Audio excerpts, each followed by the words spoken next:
Fala pessoal, tudo jóia?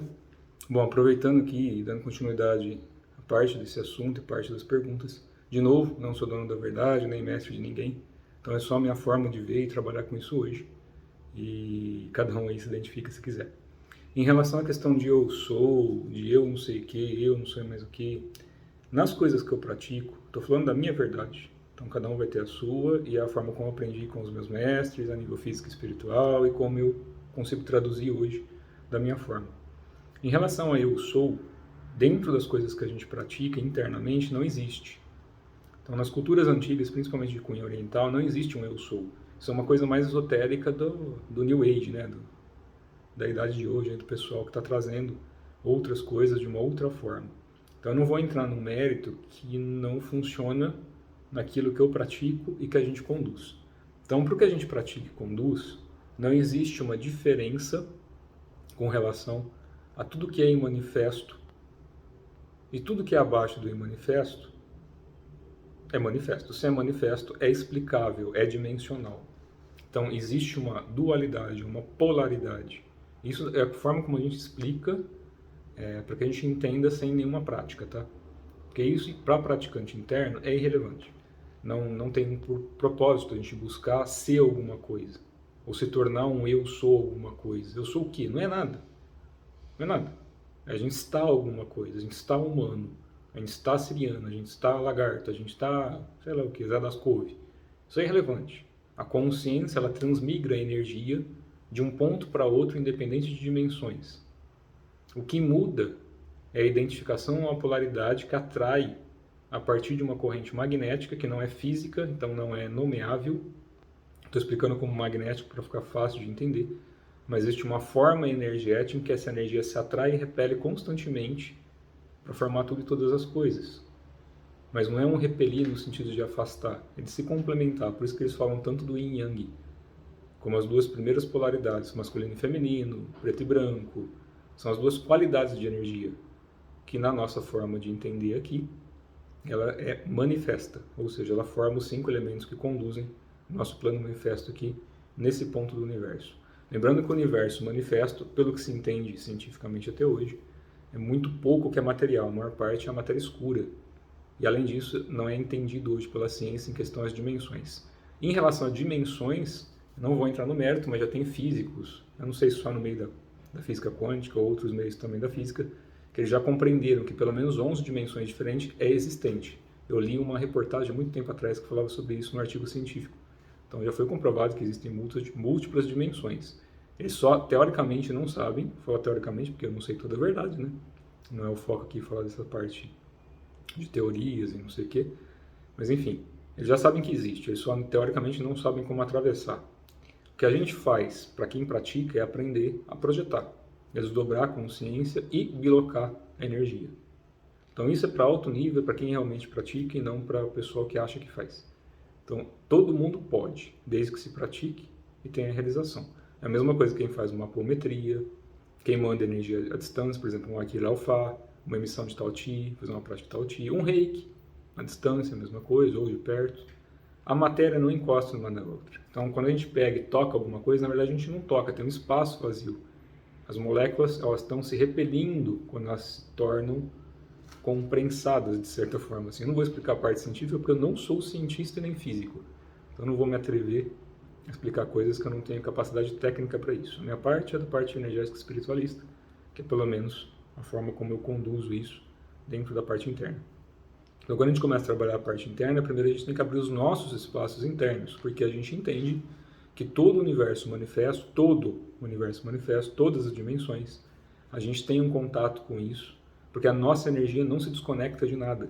Se isso fosse uma verdade, existisse algum eu sou, então existiria uma individualidade enquanto Deus. O que a gente quer em prática interna é a dissolução disso. É a dissolução da identificação de você ser simplesmente um objeto. Por enquanto, por exemplo, eu estou aqui usando o corpo de terra. Então eu nasci nesse corpo humano aqui, a partir dos materiais biológicos, aqui, os 5 elementos que a gente tem na Terra. A minha consciência, ela se limita a isso? Sim ou não? Depende. Se a minha percepção for só essa, eu estiver olhando a partir do meu corpo humano, obviamente vai ser isso.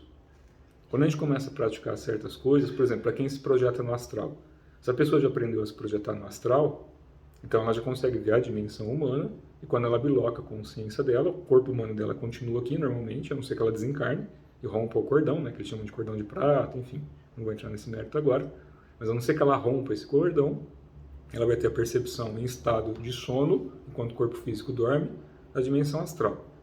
E quando ela volta para o corpo físico, da dimensão física. Algumas pessoas abrem alguns tipos de visões, que são lentes, eu já expliquei sobre o olho espiritual em vídeos anteriores.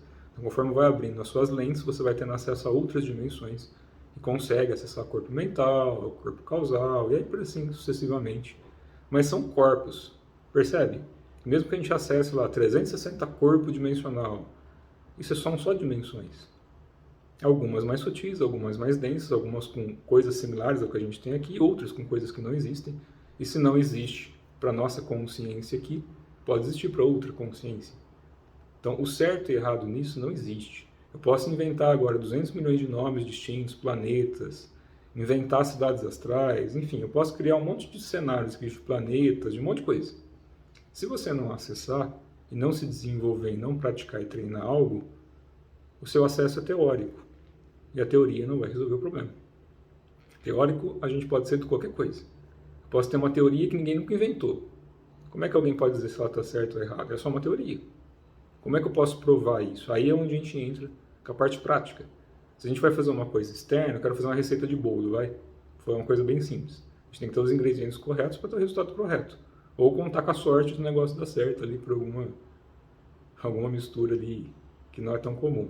Mas se alguém já fez uma coisa que ficou muito boa, a gente pelo menos chega no limite daquela coisa boa que a gente já gosta e depois tenta aperfeiçoar ainda mais, para a nossa consciência continuar expandindo ali em relação às conexões. Lembrando que quando a gente fala de Deus, tal, fonte, não é um velho barbudo no céu, com barba branca esperando para ver quem entra e quem sai. Céu e paraíso, céu e inferno, céu umbral, paraíso e umbral, isso é o nosso estado de consciência. E não é por achismo. E é aí que mora o perigo, né? Caminho de virtude, compaixão, aquilo que Cristo ensinou, que Buda ensinou, que Lao Tse ensinou, ou que deveríamos aprender observando a natureza, que é um método bem funcional, né? A natureza não é agressiva, ela é justa. Então, a gente pode aprender com a justiça da natureza e aprender a interpretar a energia do céu e da terra no nosso corpo. E aí, quando a gente volta para dentro, a gente percebe que a gente tem um universo interno, e a partir desse universo interno, essa consciência que habita o corpo físico, ela habita todos os elementos e todas as coisas. Então não existe uma divisão. O que existe é uma identificação temporária em relação a onde a nossa consciência se plasma. Estou explicando de uma forma bem simples. Então, se a minha consciência está aqui agora, desperta como TR, se ela está desperta com outras consciências ou não, a única coisa que vocês vão conseguir enxergar é a dimensão que vocês conseguem perceber a partir da intenção direcionada e da energia. Então, dependendo do seu acesso, você vai se conectando a diferentes estados de consciência. Mas em último estágio, o que a gente quer é de solução. E essa dissolução vem quando a gente compreende que tudo e todas as coisas que estão em sofrimento fazem parte da gente, a gente tem que curar. Por que vocês acham que todos os grandes mestres que fizeram na Terra, todos, de forma anônima ou de forma missionária, para que todos os vissem, todos trabalham para ajudar as pessoas a saírem do sofrimento, despertarem a consciência e se iluminarem? Por que todos fizeram isso? E nunca foi de forma mística. Tá, teve um ou outro, vai. Mas de maneira geral todos foram de forma humilde. E ensinaram caminhos de virtude, de compaixão, de fraternidade, de justiça, de obedecer e seguir as leis da céu da terra. E obedecer não é de forma dogmática, né? Não é de forma ilusória, é entendendo o propósito, o princípio. Então, se não existe humildade no método, e não existe humildade em quem quer aprender e em quem quer ensinar, então o caminho foi desvirtuado. E não existe paz nisso, existe guerra e competição. Então, quando a gente quer achar algum suposto eu, primeiro a gente tem que tirar esse eu, para a gente começar a perceber que toda vez que existe um sofrimento, esse eu está ferido também. E aí começa esse processo de cura. Beleza? Então, tentei explicar de uma outra forma aqui, espero que ajude aí em relação às perguntas. Um abraço, tudo de bom.